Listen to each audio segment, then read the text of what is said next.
Welcome to my channel Toton to say inside out. আমি টুসি। আজকের আমি আপনাদের সাথে বাঙালিদের একটা প্রিয় রেসিপি শেয়ার করব। আমরা কিন্তু কচু অনেক রকমের ভাবে বানিয়ে থাকি। কখনো মাছের ঝোলে দিয়ে থাকি, কখনো চিংড়ি দিয়ে বানিয়ে থাকি, কখনো আবার নিরামিষভাবেও বানিয়ে থাকি। কিন্তু আজকের আমি পুরো আলাদাভাবে বানাবো। আজকের কচুর এই রেসিপিটা আপনারা ভাত বা রুটি দুটো দিয়ে খেতে পারেন, খুব ভালো লাগবে। তাহলে চলুন কথা না বাড়িয়ে রেসিপিটা বানানো যাক। এখানে আমি 300 গ্রাম কচু ভালো করে খোসা ছাড়িয়ে চৌকো করে কেটে খুব ভালো করে ধুয়ে নিয়েছি। দেখুন এইভাবেই কেটে নেবেন। এবারে এটা আমি সিদ্ধ বসাবো, তার জন্য প্রেশার কুকারে আমি কচুগুলোকে নিয়ে নিচ্ছি আর এর মধ্যে দিয়ে দিচ্ছি জল। জলটা খুব বেশি দেওয়ার দরকার নেই, অল্প করে আমি জল অ্যাড করলাম আর এর মধ্যে অ্যাড করছি নুন। অনেকেই কচু খেলে গলাতে ইচিংয়ের প্রবলেম হয়, আর তার ভয় কিন্তু কচু খাওয়া ছাড়বেন না। যখনই কচু সিদ্ধ করবেন তার মধ্যে হয় অল্প তেঁতুল আর না হলে লেবুর রস দিয়ে সিদ্ধ করতে পারেন, কিন্তু আমার কখনো হয় না, তাই আমি এখানে লেবু বা তেঁতুল ইউজ করিনি। দেখুন আমি ভালো করে সিদ্ধ করে জল ঝরিয়ে নিয়েছি। এবারে আমি গ্রেভি বানাবো, আর গ্রেভি বানাতে কী কী লাগছে দেখে নিন। এখানে একটা কড়াইতে আমি সর্ষের তেল দিয়ে দিলাম। অবশ্যই রান্নাটা সর্ষের তেল দিয়েই করবেন। তেল গরম হয়ে গেছে, এবার এর মধ্যে দিয়ে দিচ্ছি গোটা গরম মশলা, তেজপাতা, কাঁচা লঙ্কা,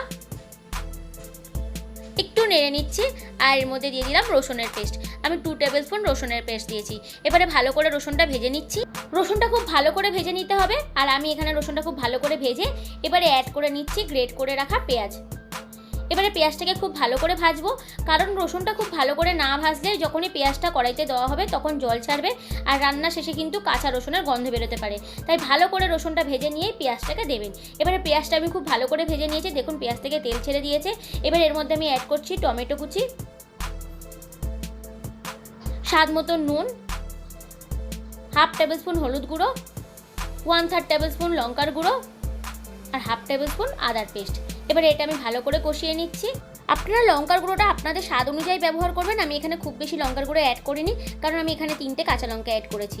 দেখুন মশলাটা খুব ভালো করে কষিয়ে নিয়েছি। এবারে এর মধ্যে আমি অ্যাড করে নিচ্ছি সিদ্ধ করে রাখা কচুগুলোকে দিয়ে খুব ভালো করে কষিয়ে নিচ্ছি। আজকের কচুর এই রেসিপিটা কিন্তু বানানো খুব সহজ আর খুব তাড়াতাড়ি বানাতে পারবেন। এবারে আমি ভালো করে কষিয়ে নিয়েছি আর জল অ্যাড করছি। জলটা আমি খুব বেশি অ্যাড করব না, কারণ কচুটা এমনিই সিদ্ধ করা আছে। জাস্ট একটু গ্রেভি করার জন্য আমি এখানে জল অ্যাড করছি। দেখুন আমি খুব কম জল অ্যাড করেছি। এবার এটা আমি ঢাকনা দিয়ে দিচ্ছি আর 2 মিনিট ভালো করে ফুটিয়ে নেব। 2 মিনিট হয়ে গেছে, ফুটছে। দেখুন ভাত বা রুটি খাওয়ার জন্য গ্রেভিটা কিন্তু যথেষ্ট, তবে আপনারা যেরকম গ্রেভি রাখতে চান সেরকম অনুপাতে জলটা অ্যাড করবেন। একটু নেড়ে নিয়ে আমি ওভেনটা বন্ধ করে দিলাম। আর প্রতিদিন যা বলে থাকি তাই একই কথা আবার বলছি, যদি ভিডিওটা ভালো লেগে থাকে তাহলে লাইক আর কমেন্ট করতে ভুলবেন না। আর যারা এখনও আমার চ্যানেল সাবস্ক্রাইব করেননি প্লিজ আমার চ্যানেলটা সাবস্ক্রাইব করে নিন। থ্যাংক ইউ আমার পুরো ভিডিওটা দেখার জন্য, আমার পাশে থাকার জন্য।